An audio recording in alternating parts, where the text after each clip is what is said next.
बिस्मिल्लाहिर्रहमानिर्रहीम। अस्सलाम वालेकुम डियर स्टूडेंट्स।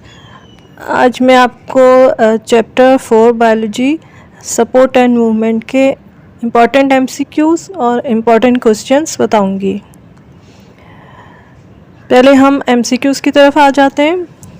तो सबसे पहला एमसीक्यू है, irritation cause by stimulus is the main cause of movement. जैसा कि हमने डिस्कस किया था कि movement in response to irritation होती है। इसी तरह सेकंड है, framework which gives shape to any structure is called. ऐसा फ्रेमवर्क जो कि किसी भी स्ट्रक्चर को शेप दे दे तो वो स्केलेटन है इसका answer. Number 3, the cartilage are made up of cells called. Cartilage कौन से सेल से बना होता है? तो कॉन्ड्रोसाइट से बना होता है। ठीक है। ऑस्टियोसाइट्स जो होते हैं वो बोन के सेल्स होते हैं और ऑस्टियोक्लास्ट भी।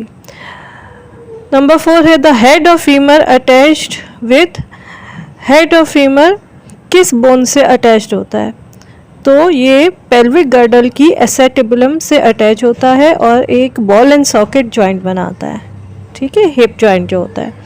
The large muscles of the arm. तो आपकी बुक में जिक्र है कि 2 लार्ज मसल्स होते हैं, लेकिन बाइसेप्स ट्राइसेप्स से भी बड़ा होता है। ठीक है।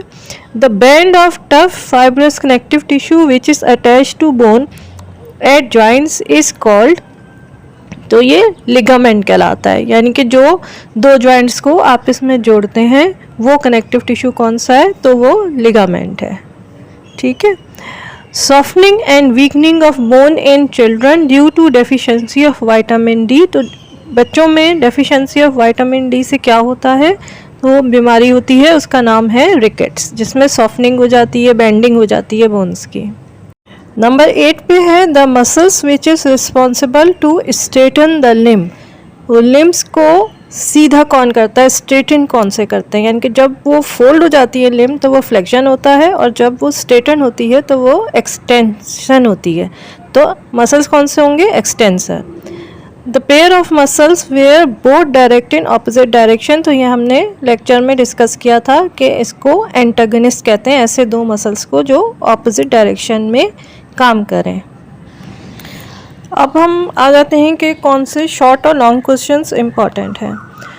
तो 95% चांसेस है कि इन्हीं में से शॉर्ट और लॉन्ग क्वेश्चंस आएंगे, खासकर लॉन्ग क्वेश्चंस।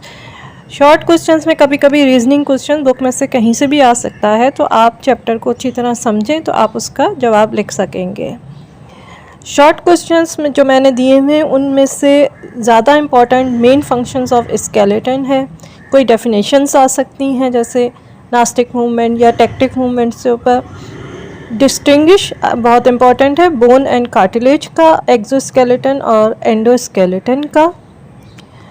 इसके अलावा ये कि रिकेट्स के ऊपर आपको क्वेश्चन आ सकता है, और बाइसेप्स और ट्राइसेप्स की वर्किंग के ऊपर भी आ सकता है।